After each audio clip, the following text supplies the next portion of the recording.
Pernah gak sih kamu merasa kadang kita sendiri tidak mengerti diri kita, atau ada orang yang terlihat biasa saja, tapi ternyata punya konflik batin yang dalam?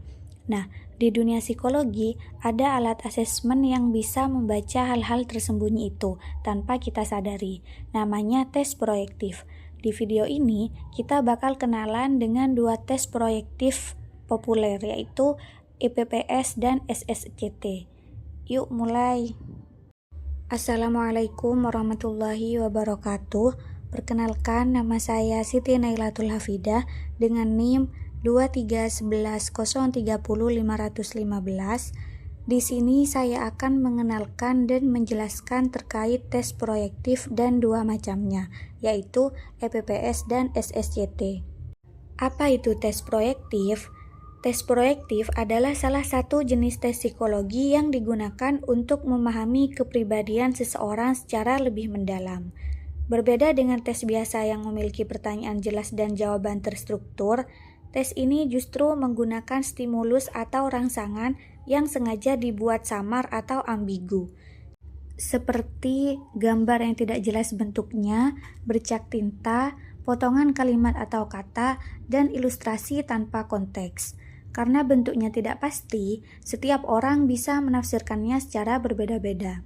Dari cara seseorang menafsirkan stimulus tersebut, psikolog dapat melihat bagaimana pola pikir, emosi, dan dinamika kepribadian bekerja di balik sadar maupun bawah sadar. Tes proyektif yang pertama yaitu EPPS atau Edward Personal Preference Schedule adalah salah satu tes psikologi yang digunakan untuk mengenali preferensi dan kebutuhan kepribadian seseorang. Berbeda dari tes proyektif yang memakai gambar atau stimulus samar, EPPS ini masuk dalam kategori tes inventory kepribadian, yaitu tes dengan pernyataan yang jelas dan terstruktur. Tes ini dirancang oleh Ellen L. Edward berdasarkan teori kebutuhan atau needs dari Murray, seorang tokoh psikologi yang menyatakan bahwa manusia bertindak karena ada kebutuhan-kebutuhan psikologis tertentu dalam dirinya. Apa yang diukur oleh EPPS? Nah, EPPS ini mengukur 15 kebutuhan psikologis. EPPS ini juga terdapat 225 item. Setiap item berisi 2 pernyataan, dan peserta harus memilih salah satu yang paling menggambarkan dirinya. Tidak ada jawaban benar atau salah, semua pilihan mencerminkan kecenderungan kepribadian masing-masing. Tujuan tes EPPS yang pertama adalah mengidentifikasi kebutuhan psikologis yang dominan, yang kedua mengetahui motivasi dan kecenderungan perilaku sosial, yang ketiga mendukung asesmen dalam konteks karir, konseling, dan penempatan kerja. Selanjutnya adalah aspek-aspek yang diukur dalam EPPS. Yang pertama, need achievement, yang kedua need difference, yang ketiga need order, yang keempat need exhibition, yang kelima need dominant, yang keenam need abasement, yang ketujuh need nurture, yang kedelapan need change, yang kesembilan need endurance, yang kesepuluh need autonomy, yang ke-11 need affiliation, yang ke-12 need interception, yang ke-13 need securance, yang ke-14 need heterosexuality, yang ke-15 need aggression. Yang kedua adalah tes SSCT atau Sex Sentence Completion Test. Adalah salah satu tes proyektif yang digunakan untuk melihat dinamika kepribadian seseorang, terutama bagaimana ia menjalin hubungan dengan orang lain dan memaknai situasi di sekitarnya. Tes ini dikembangkan oleh Josh M. Sack, Sidney Levy, dan tim psikolog dari New York. Tes ini berisi kalimat yang sengaja dibuat belum lengkap. Tugas peserta adalah melanjutkan kalimat tersebut secara spontan sesuai dengan pikiran atau perasaan yang muncul saat itu juga. Tujuan utama tes SSCT ini adalah mengungkap pikiran dan perasaan batin yang tidak selalu disadari atau tidak diungkapkan secara langsung oleh individu, seperti inner thought, sikap, belief, dan motivasi.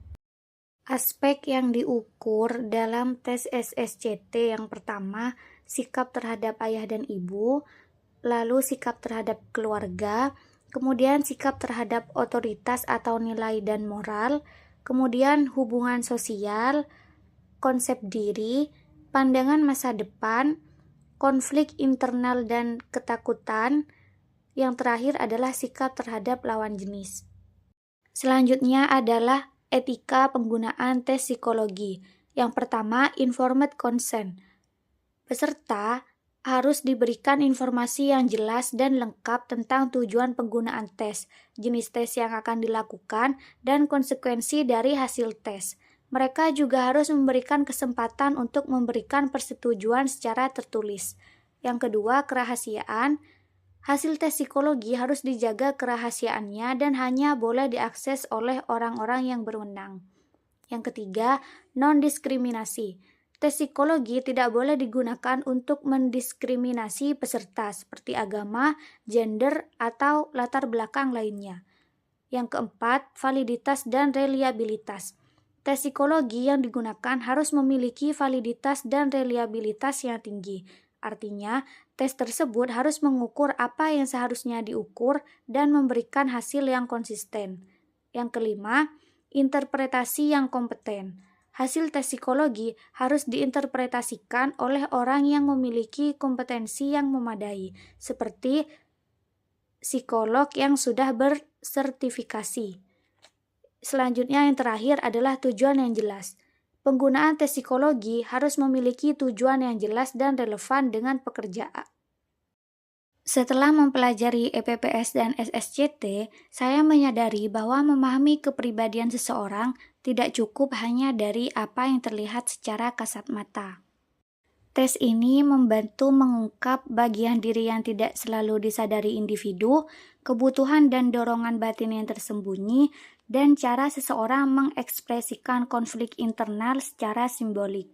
Menurut saya, inilah nilai penting tes proyektif, yaitu bukan sekedar alat ukur, tetapi sarana refleksi diri dan pemahaman manusia secara lebih mendalam.